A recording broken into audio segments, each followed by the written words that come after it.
The Confederation Council chamber fell silent as the human delegation entered. Ambassador Kiza walked with measured steps, her dark eyes scanning the assembled alien representatives. Behind her, Commander Nick carried a sealed container, his jaw set in grim determination.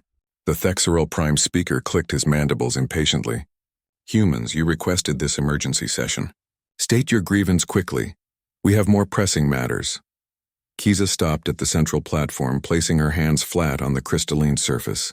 3 days ago, a Thexeral battle fleet entered the Sol system without authorization and fired upon our orbital stations.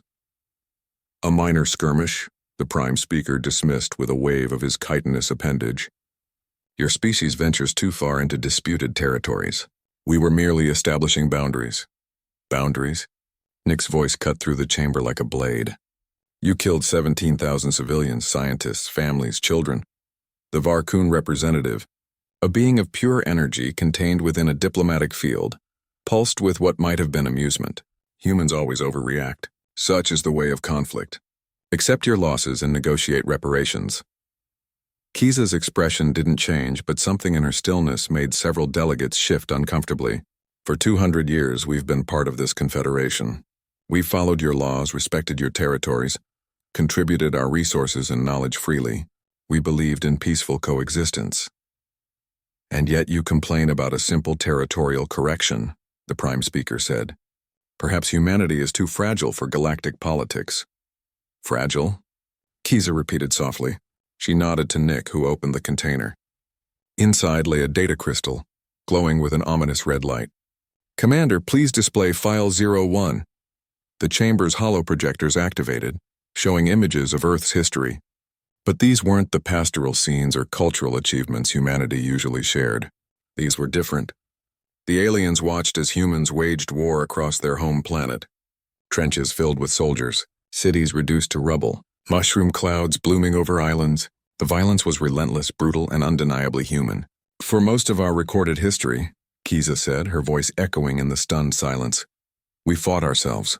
We perfected the art of destruction on our own species. We built weapons capable of rendering our world uninhabitable, and we came within minutes of using them. The images shifted to show weapon systems the Confederation had never seen.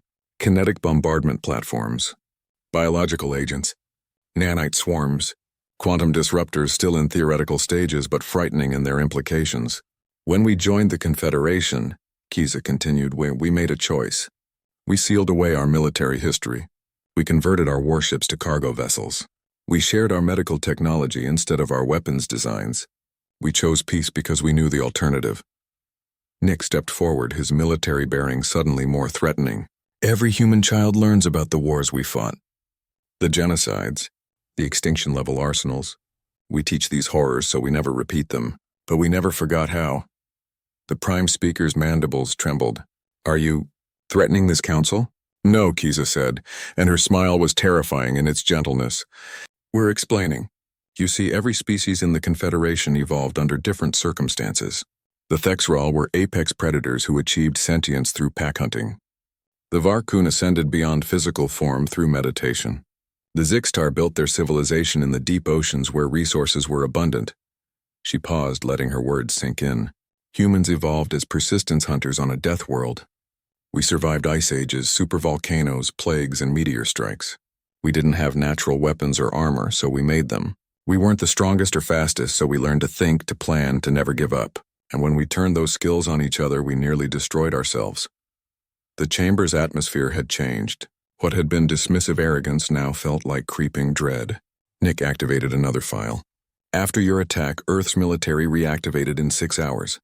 Within 48 hours, we mobilized fleets you didn't know existed, weapons platforms concealed as asteroids, sleeper ships repurposed as carriers. Every human colony recalled its military reserves. We have 3,000 warships ready for deployment, Kiza said quietly. Each one equipped with technology we've refined over centuries of killing each other. We have weapons that make your fleet's arsenal look like children's toys. And we have something more dangerous than any weapon. What? The Varkun whispered, its energy field flickering with fear. We remember, Kiza said. We remember every person killed on those stations. Every name, every face, every family now incomplete. And we remember that humans, above all else, are very, very good at holding grudges.